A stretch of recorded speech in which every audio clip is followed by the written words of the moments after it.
See, your mind has so many compartments. Most of them have not been opened up. Everything that you have perceived, everything, even if you have perceived it unconsciously, it is still there. A few people might have experienced this, that they went to a place and it's almost like everything about it they know. So what's déjà vu?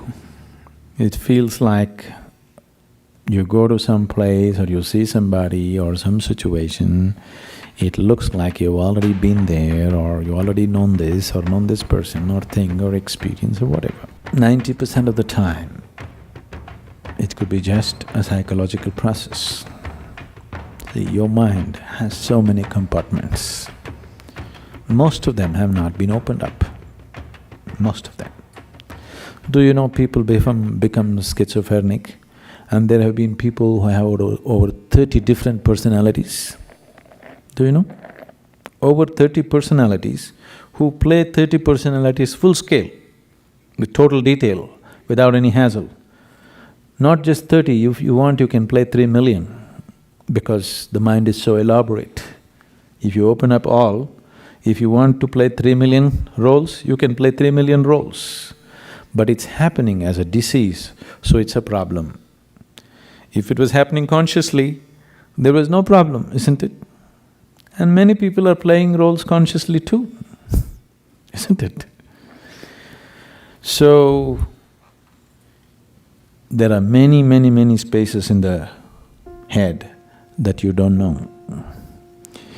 It's one thing with your mind is, everything that you have perceived, everything, even if you have perceived it unconsciously, it is still there.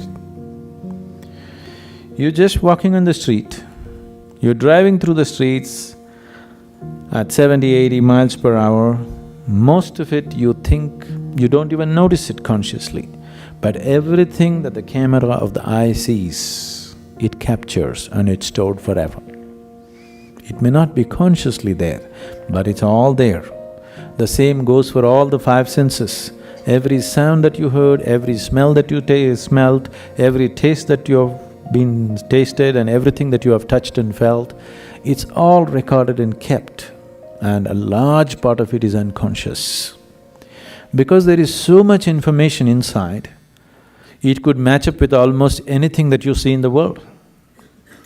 And it could make… if you're gravitating towards something, the mind can create this illusion that you've already been there, because it has all the information needed to create a scene like that. It has everything in itself to do it. So I would say 90% of the time it's a psychological process. But there might have been sometimes, a few people might have experienced this, that they went to a place and it's almost like everything about it they know. That is a real déjà vu. But I would like to keep that percentage to 2% of the reality, another 8% may be out of control mental reactions to certain things. But in 2% of the cases it may be true. Why I'm bringing it down to this percentage is, people don't have control over their imagination, and if they like something, to assert that, they will create so many things in the background of their mind, which is all a psychological process, which is of no consequence. But sometimes it could be true that it is so. Is there such a thing? Yes, there is. But most of the time, I would say 98% of the time, I would advise you discount it. You just discount it as a psychological process, otherwise you will see, once you start believing in it, you will see it'll start happening to you everywhere. That means you're really going off control.